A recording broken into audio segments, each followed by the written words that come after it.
Welcome to Pharma E-Classes, the video series for pharmacy students. My name is Vishakha Chauhan. I am working as Assistant Professor in Smriti College of Pharmaceutical Education, Indore, and this is the Pharmaceutical Quality Assurance class.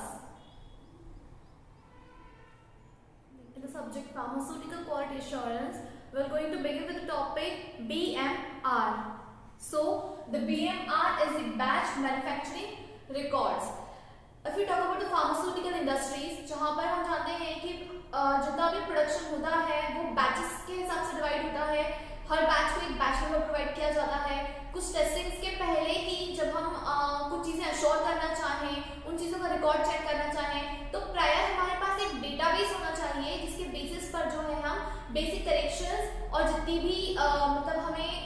Batch production के पहले जितनी भी information चाहिए होती है वो हम उसकी प्रायर बैच के मैन्युफैक्चरिंग से और उसके प्रॉफिट या लॉस से, ऐसे हर चीज से हम ये अंदाजा लगा सकते हैं कि किस तरीके से जो है बैच मैन्युफैक्चरिंग रिकॉर्ड हेल्पफुल होता है आपके आने वाले बैचेस और आने वाले प्रोडक्शन जो भी प्रोडक्ट बनाना चाहते हैं उसके एकदम लाइक उसके फ्लो को या उसके जितना भी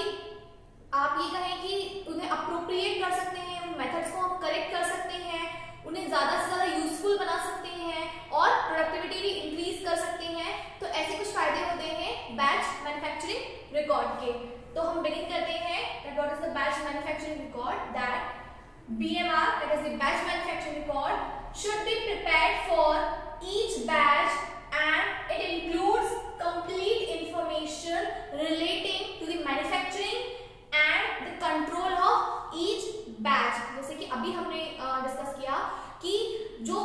वर्ड देखिए बैचेस वाइज जो आपका प्रोडक्शन होता है, जो प्रोडक्ट की प्रोडक्टिविटी के लिए हमने बैचेस डिवाइड करे हैं कि हमारे इतने इतने बैचेस बनेंगे. नंबर ऑफ बैचेस को टोटल जब हम करेंगे तो उसका एक जो रहता है क्वालिटी कंट्रोल करने का तरीका, इसीलिए हम कहते हैं कि हमने उसे छोटे छोटे बैचेस में डिवाइड करा है जिसकी हेल्प से हम उसमें क्वालिटी कंट्रोल, दैट मीन्स कि कुछ ऐसे स्पेसिफिकेशन, कुछ ऐसे इवैल्यूएशन या कुछ ऐसे रैंडम टेस्टिंग चूज करते हैं जिसके बेसिस पर हमारा टोटल रिजल्ट जो है वो एकदम अप्रोप्रिएट आए. इस वजह से हम जो करते हैं सिर्फ बैचेस में डिवाइड कर देते हैं जो मैन्युफैक्चरिंग बैचेस होती है और उसका एक रिकॉर्ड मेंटेन करते हैं कि हमने इतनी जो नंबर ऑफ बैचेस डिजाइन की थी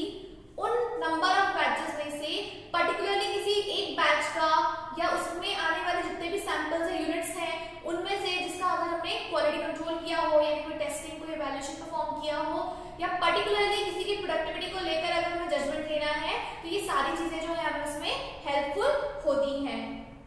then BMR should be checked before the issuance to assure that it is the correct version and appropriate for reproduction of similar and identical batch. तो जैसे हम कह ही रहे हैं कि हमें जो पहले वाले बैच का अगर BMR मिल जाता है जो हम रिकॉर्ड में रखते हैं तो उसके बेसिस पे हम अगले बैच की प्रोडक्टिविटी बढ़ा सकते हैं और उसे एज पॉसिबल एज आइडेंटिकल भी रख सकते हैं. जो हम आप सोचिए इतने सारे प्रोडक्ट जो बनते हैं बड़ी बड़ी मैन्युफैक्चरिंग यूनिट्स में, बड़े बड़े प्लांट्स में, वहां पर आप देखेंगे कि कोई भी बैच दूसरे बैच से बहुत ज्यादा डिफरेंट नहीं होती है, बहुत माइन्यूट सा डिफरेंस होता है जो कि हमें मतलब नजर भी नहीं आता है. तो एकदम आइडेंटिकल और एक जैसी प्रोडक्टिविटी के लिए हमें उसका बैच मैन्युफैक्चरिंग रिकॉर्ड चाहिए होता है ताकि उसी करेक्शन के बेसिस पे आने वाली जो बैच है वो ज्यादा अच्छी और बेहतर बन सके. Then before any processing begins, जब भी आप कोई भी मैन्युफैक्चरिंग प्रोसेस को शुरू करने वाले होते हैं, check that the instruments and workstation is clear to ensure the safety. तो सबसे पहले वो कह रहे हैं कि सेफ्टी पैरामीटर्स इंश्योर करने के लिए, क्योंकि हमारी फार्मास्यूटिकल इंडस्ट्रीज होती हैं जहां पर हम जानते हैं कि सारी medicinal related preparation, internal, oral, topical preparation, मतलब ऐसी चीजें जो आपको मेडिकल बेनिफिट्स प्रोवाइड करती हैं, तो जाहिर सी बात है हमें थोड़ा सा ज्यादा कॉस्टली बिहेव करना होता है. वहां पर आपको सबसे पहले जो है वहां का हाइजीन, वहां की cleanliness, instrument, equipment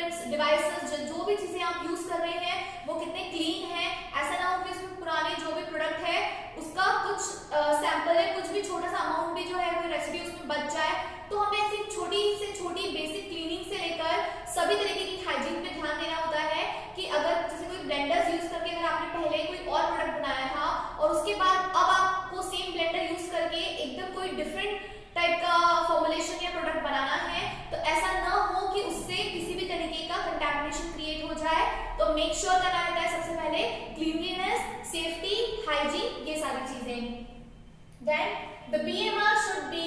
numbered with the unique code. As you know कि जो बैच मैन्युफैक्चरिंग रिकॉर्ड जो नाम है बैच,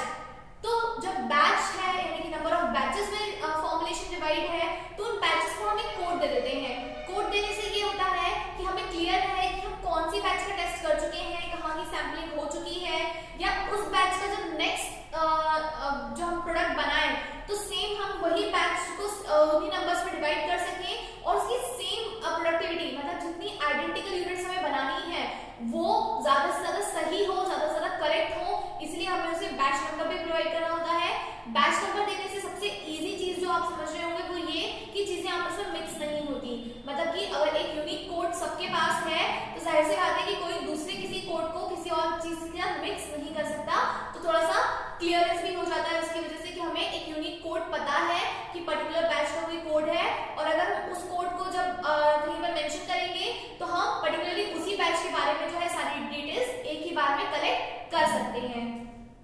देन उसके अलावा आप देखिए कि नंबर कोड के बाद बैच नंबर, उसके साथ लिखी होती है डेट कि कब उसका प्रोडक्शन हुआ या कब उसकी टेस्टिंग हुई, कोई सैम्पलिंग हुई, कोई भी चीज होती है तो उसमें जो डेट्स है वो अपडेट हो जाती हैं, और आप उसको मेक श्योर करें कि वो इस तरीके से लिखी जाए कि एक डेट के बाद जब आप उसका रीसैम्पलिंग करें तो उसके बाद उसकी न्यू डेट, देन फिर अगेन न्यू डेट, तो वो अपडेशन जब उसमें हो जाएंगे तो आपको कोई भी गलती नहीं होगी, सारा क्लैरिफिकेशन आपको एक ही स्टेप पर मिल जाएगा। And surely sign when issued, अब जो वहां पर वो कंट्रोलर पर्सन है उनके सिग्नेचर है अगर, तो वो ज्यादा बेनिफिशियल होगा कि पहली बार जब उसका रिकॉर्ड मेंटेन हुआ था तब की डेट से लेकर तब के उसमें जितने भी कोड्स डले हैं उसमें सिग्नेचर्स हुए हैं, उसके बाद जब भी अगर कोई नई चीज सैम्पलिंग, अपडेशन, टेस्टिंग, रिजल्ट्स कुछ भी आया है उससे रिलेटेड तो हर नई डेट के साथ अगर साइन कर दी जाए तो हम उस पर्टिकुलर पर्सन से कंसर्न कर सकते हैं जब हमें कोई भी डाउट हो बैच से related. Then the batch manufacturing record is the necessary quality and GMP documentation। ये एक ऑफिशियल या स्टैंडर्ड डेफिनेशन की तरह है BMR की कि एक्चुअली BMR को हम किस तरीके से डिफाइन करते हैं या किस तरीके से समझते हैं कि इट्स अ नेसेसरी एज, उसके अलावा कि क्वालिटी और GMP डॉक्यूमेंटेशन जो रिकॉर्ड ही इस चीज का बनता है, जो GMP डॉक्यूमेंटेशन होते हैं, जो क्वालिटी डॉक्यूमेंटेशन होते हैं, उसमें भी आपकी वही सारी चीजें ध्यान में रखी जाती है कि कब आपका जो है बैच बना था, उसमें क्या चीजें जो है, जैसे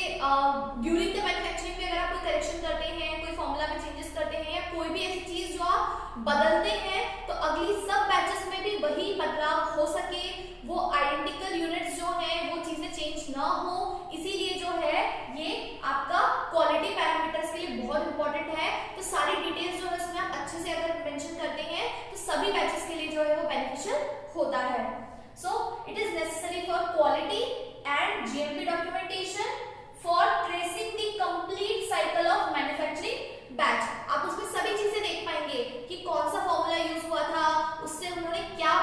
डेवलप करा, उसमें कोई चेंजेस हुए तो वो क्या थे, सैम्पलिंग की तो कैसे की, किस मतलब जो रैंडम यूनिट्स अगर हम कलेक्ट करते हैं तो वो कैसे हुए, और उसके अलावा जो रिजल्ट्स थे वो पॉजिटिव नेगेटिव्स जो आए, तो एक रिकॉर्ड मेंटेन हो जाएगा आपका एक पूरी बैच का in a single shot. So this is the definition of BMR। Then documentation of completion of each significant step in the BMR should include, यानी कि जब एक BMR हम क्रिएट कर रहे होते हैं या आप ये कह लीजिए कि डॉक्यूमेंटेशन हो रहा होता है या एक BMR एक पूरी बैच का जब कंप्लीट हो गया और हमने उसे कोड कर दिया है तो उसमें क्या क्या चीजें इन्वॉल्व है या क्या क्या इंफॉर्मेशन आपको उससे मिल सकती है। तो देखें सबसे पहले करेक्ट डेट एंड टाइम, जब उसको आपने यूज करा, उसको जब भी आपने रीसैंपल करा, रीटेस्टिंग करा, वो सारी चीजें आपने इसमें डेट और टाइम के साथ मेंशन कर दी।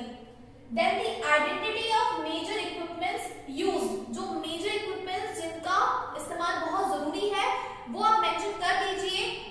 कि ड्रायर्स है तो पर्टिकुलर ड्रायर के बिना जो है ये पर्टिकुलर चीज जो है ठीक से नहीं बनेगी, क्योंकि अगर हम ड्रायर का कोई दूसरा टाइप यूज कर लेते हैं तो हो सकता है कि उसका नेक्स्ट बैच जो है वो उतना अच्छा ना बने, तो हमें बिल्कुल भी एक्सपेरिमेंट नहीं करना है। हमें इसीलिए बैच मैन्युफैक्चरिंग रिकॉर्ड की जरूरत है कि हमारे पास बिल्कुल वही डेटा हो जो एग्जैक्ट प्रोडक्ट दोबारा और बार बार क्रिएट करने में हमारी मदद कर सके। तो ड्रायर्स, मिल्स, रिएक्टर्स, ये कुछ ऐसे एग्जांपल्स हैं कि अगर आप ऐसा कुछ यूज करते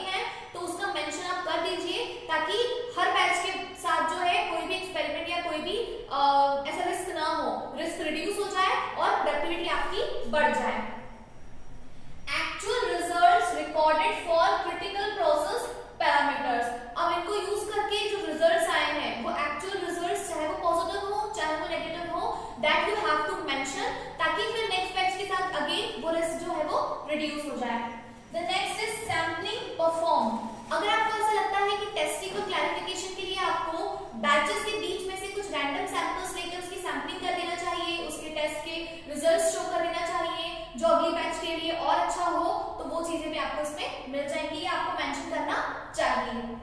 the next is specific identification of each batch including the weights and batch number of the particular raw material जो आपने यूज करा हो उसके बारे में डिटेल्स, इन शॉर्ट की आपने जो रॉ मटेरियल यूज करा है उसकी correct details. Then the intermediates use, यानी कि आपने सपोज एपीआई यूज करा है तो उसके साथ एक्सिपिएंट की लिस्ट क्या कौन सी है, सपोज आपने सुपर डिसइंटीग्रेंट यूज करे तो आपने क्रॉस कार्बोनिल यूज करा है या क्रॉस पॉपुलर यूज करा है, एग्जैक्ट डिटेल्स जब आप मेंशन करते हैं तो वो जो है आपको again batch to batch helpful हो जाती है। Any reprocess material used during manufacturing, तो ये सारी चीजें आपको मेंशन करने से ये फायदा होगा कि आपको अगली बार जो है एज इट इज पूरा बैच का रिकॉर्ड चेक करना है और नया डेवलपमेंट करना है बैच का। The signature of the authorised person, there have to be an authorised person जो रिस्पांसिबिलिटी ले बीएमआर की कि ही शुड मेक श्योर कि ये सारी चीजें उसमें इन्वॉल्व हो और मिस्टेक्स बिल्कुल ना हो, तो वो हमारे बीएमआर को जो है काफी इफेक्टिव बना देता है। देन इन प्रोसेस और लेबोरेटरी टेस्ट रिजल्ट्स, अगर आपने कुछ इन प्रोसेस टेस्टिंग, कुछ लैब टेस्टिंग, सैंपल टेस्टिंग्स वगैरह की हैं तो उनके अच्छे डिटेल रिजल्ट्स, जैसे अगर ग्राफ फॉर्म में हो या जो भी है तो वो डिटेल्स अगर आप अटैच कर देते हैं तो अगेन वो हमें बाद में काम आते हैं। Then the actual yield of appropriate phase or time, that means कि अगर कोई प्रोडक्ट था जिसका हमें at the end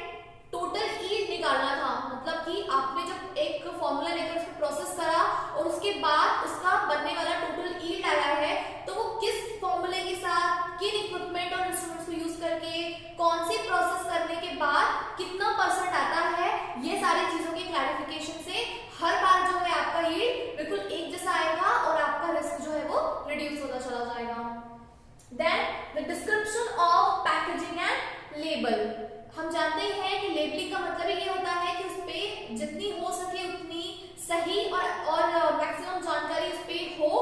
उस डिटेल से हमें ये है कि वो बाहर तो मतलब जब आप उसकी बॉक्सिंग करते हैं और वो जब आप अनबॉक्सिंग करते हैं दोनों टाइम आप चेक करके अश्योर कर सकते हैं कि जो भी चीजें उसमें लिखी है और उससे आपको बैच नंबर और उसमें डेट टाइम वगैरह की सारी डिटेल्स भी मिल जाती हैं तो आप उसको लेकर काफी सिक्योर हो जाते हैं। और यही आपका अगर कहीं स्टोर हाउस में, वेयर हाउस में पड़ा है, वहां से भी जब उसका क्लियरेंस होगा तब भी आपको वो सारी डिटेल की जरूरत पड़ेगी, इसलिए प्रोडक्ट की सेफ्टी के लिए उसकी पैकेजिंग और उसकी डिटेल्स के लिए उसकी लेबलिंग, वो दोनों चीजें काफी इंपॉर्टेंट होती हैं। रिप्रेजेंटेशन लेबल, जैसे कि अभी हमने लेबलिंग का डिस्कस करा, there is one representation label, मतलब जैसे अगर छोटे छोटे पैकेजिंग आपकी जो है उसके ऊपर एक कार्टन पैकेजिंग वगैरह होती है तो उसमें जब डिटेल्स मेंशन होती है तो एक रिप्रेजेंटेशन लेबल उस पे लगते हैं, जैसे आप कहते हैं कि कमर्शियल सप्लाई के लिए भी वो काम आते हैं, तो वो सब चीजों में भी आप जितनी भी डिटेल जिस प्रोडक्ट के हिसाब से जरूरी है वो सारी चीजें मेंशन करते हैं तो वो काफी इफेक्टिवली और काफी अच्छे से जो है बाद में आपको, मतलब आप जब भी उसको सर्च आउट करेंगे तो आपको पूरी डिटेल्स मिलेगी, कभी ऐसा नहीं होगा कि उस बॉटल, उस पर्टिकुलर कंटेनर, कोई कार्टन को लेकर आपको फिर वो डिटेल वापस सर्च आउट करना पड़े। देन एनी डेविएशन नोटेड, अगर आपको ऐसा लगता है कि इवैल्यूएशन करने टाइम किसी पैरामीटर्स को जब आपने इवैल्यूएट करके देखा कोई रिजल्ट्स अगर डेविएटेड होते हैं, अगर वो आपके बीएमआर में मेंशन है तो आपका अगले प्रोडक्ट को लेकर वो रिस्क कम हो जाता है क्योंकि आपको ऑलरेडी पता है कि डेविएशंस अगर आएंगे देन हाउ टू कंट्रोल और manage those deviations. Then its evaluation and any related investigation conducted, ये डिटेल्स रहने से जो होता है प्रोडक्टिविटी अगेन जो है एनहांस होती जाती है। Decision of the release rejection of the batch, if in case जो प्रोडक्ट हमने सोचा था वो अगर उस ग्रेड का नहीं बनता है और अगर बैच को जो है रिजेक्ट किया जाता है तो वो सेम फॉर्मूला दोबारा रिपीटेडली यूज करके हमारे आने वाले बैच को जो है अफेक्ट न करे, इसलिए उसका रिजेक्शन भी आपको उसमें मेंशन करना होता है। Then lastly the result, obviously the last part is कि आपने इतनी सारी मैन्युफैक्चरिंग प्रोसेस, उसमें करेक्ट मेथड, उसके आने वाले evaluation parameters and at last उसका जो डेविएशन आया है वो सारी चीजें अगर पॉजिटिव है, ईदर नेगेटिव है, वो अगर आप करेक्टली मेंशन करते हैं तो सही रिजल्ट जो है आने वाली बैच के लिए जो है आपको पहले से ही तैयार मिलता है। Next thing is the production and quality control records that should be reviewed as a part of approval process. अगर हर स्टेप पर आप उसको रीचेक करेंगे, उसको अप्रूव करेंगे एक अथॉराइज्ड पर्सन से, एंड देन नेक्स्ट स्टेप की तरफ बढ़ेंगे, तो वो आपके जिस बैच पे आप काम कर रहे हैं उस बैच को भी जो है मतलब आपका लॉस होने से सेव कर देगा, और एज अ बीएमआर हमें आने वाले बैच के लिए तो उसकी हेल्प मिलेगी ही। Then if you find any kind of divergence or failure of a batch to meet its specification, then it should be thoroughly investigated। अब मान लीजिए जिस तरीके की इवैल्यूएशन आपने करे किसी पेरेंटल प्रोडक्ट के लिए करेंगे, किसी सेंसिटिव आईवीज या कुछ ऐसे प्रोडक्ट्स जो हम बनाते हैं, उनके पैरामीटर्स काफी इंपॉर्टेंट रोल प्ले करते हैं कि हम उसमें छोटी से छोटी गलती भी ना करें। और क्योंकि हम बहुत नंबर ऑफ प्रोडक्ट से डील कर रहे होते हैं, एक सिंगल बैच में भी जब हमें पता है कि बहुत सारे प्रोडक्ट्स हैं, नंबर ऑफ बैचेस मिलाकर हमारा लॉट जो है वो काफी नंबर्स में ज्यादा है, वो काफी अमाउंट में ज्यादा है, तो उस समय आपको ये ध्यान रखना होता है कि जितने छोटे छोटे नंबर्स फ्रेगमेंट्स में आप डिवाइड करेंगे, उन बैचेस का इन्वेस्टिगेशन उतना प्रॉपरली हो पाएगा। और प्रॉपर इन्वेस्टिगेशन के बाद एक रिस्पॉन्सिबिलिटी ये भी बनती है पर्सन की कि जब आप सारी चीजें इवैल्यूएट करें तो उसकी इन्वेस्टिगेशन में कोई भी डाइवर्जेंस, फेलियर्स दिखें, हमें पता है कि प्रोडक्टिविटी बढ़ानी है, लेकिन अगर फेलियर्स दिखते हैं, आपको ऐसा लगता है कि वो प्रोडक्ट जो है अप टू द मार्क नहीं है, यानी जैसा हम स्पेसिफिकेशन में पढ़ते आए हैं कि हमें ये क्रिएट करना है, उस अगर लेवल का प्रोडक्ट नहीं बना है, आपको लगता है कि उसमें कोई डाइवर्जेंस है जिसकी वजह से उसका ग्रेड थोड़ा सा कम या ज्यादा है, वो सारी चीजें नोट डाउन करके उस पर इन्वेस्टिगेट करना कि कौन सी प्रोसेस की मिस्टेक की वजह से ऐसा हुआ है, किस प्रोसेस को बदल देने से, कोई मेथड बदल देने से, कोई यूज हुए इंग्रेडिएंट्स या एक्सिपिएंट्स, किसी चीज के चेंजेस करने से, अगर हम या एटमॉस्फेरिक जो वहां पर सपोज जो भी सुटेबिलिटी है उन्हें भी अगर थोड़ा सा चेंज करने से अगर हम प्रोडक्टिविटी एनहांस कर सकते हैं, तो हमें वो चीजें ढूंढनी है, और जिससे हमारा लॉस हुआ है वो चीजें पता चल जाए तो हम जो है इन सब चीजों को कोप अप इजीली कर पाएंगे। Then the investigation if necessary then extend to the other batch of the same product। अगर आपको ऐसा लगता है कि एक पर्टिकुलर बैच में आपको ये डिफरेंस मिला है, वो बैच जो है आपकी रिजेक्ट हो जाती है, बाकी सारे बैच में अगर आपको डिफरेंस न मिले या आपको सिर्फ ऐसा लगे कि वो बैचेस भी इक्वली गुड हैं, लेकिन जब हम इन्वेस्टिगेशन करते हैं तो हमें सैम्पलिंग और हमें उसका जो रिजल्ट है वो काफी अच्छे तरीके से इन्वेस्टिगेट करना होता है, ताकि अगर किसी भी बैच के साथ ऐसा कोई भी प्रॉब्लम हो तो वो हमें पहले ही पता चल जाए। बाहर जब ये प्रोडक्ट आपकी कंपनी के बाहर जाता है और उसके बाद जब रिजेक्शंस होते हैं तो वो कंपनी के लिए भी अच्छा नहीं होता और आपका नुकसान भी ज्यादा हो जाता है, क्योंकि आपने पैकेजिंग, लेबलिंग और ट्रांसपोर्ट पर भी काफी सारा मनी जो इन्वेस्ट कर दिया होता है। तो जब जैसे हम QC और QA लेवल पर अगर ये टेस्टिंग कर दें, इन चीजों पर ध्यान दें, तो काफी सारे नुकसान से जो हम पहले ही बच सकते हैं। Then other products that may have been associated with a specific failure, और अगर कोई चीज किसी से इंटरलिंक है कि हमने सेम प्रोडक्ट किसी और बैच के साथ यूज करा है या किसी और बैच में भी सिमिलर चीजें यूज हुई है और चांसेस है कि वो फेलियर में जा सकती हैं, तो हमें उसकी इन्वेस्टिगेशन करके मेक श्योर करना चाहिए कि वो चीजें सही बैच में सही फॉर्मूला के साथ, सही जितने भी हमें स्पेसिफिकेशन है उसके साथ वो फॉर्मुलेट हुई है या नहीं। तो ऑल इन ऑल हम ये देख रहे हैं कि बैच मैन्युफैक्चरिंग रिकॉर्ड जिसमें 3 वर्ड्स हैं कि बैच का जब हम एक फॉर्मुलेशन बना रहे हैं तो उसे बैचेस में कन्वर्ट करना, मैन्युफैक्चरिंग बैचेस की बात हम कर रहे हैं, और उसका एक रिकॉर्ड मेंटेन करना। जब भी आप किसी भी टाइप की फॉर्मुलेशन करते हैं तो बैचेस में क्रिएट करने से आपको काफी ज्यादा उसकी हैंडलिंग, उस पर इन्वेस्टिगेट करना, उस पर टेस्टिंग, सैम्पलिंग, ये सब चीजें आपकी ईजी हो जाती है। और क्योंकि बैचेस 1 बाय 1 रेडी होती हैं, तो अगर हम स्टार्टिंग में अगर इन्वेस्टिगेट कर लेते हैं कि किसी बैच में अगर कोई डेफिशिएंसी है, कोई प्रॉब्लम है,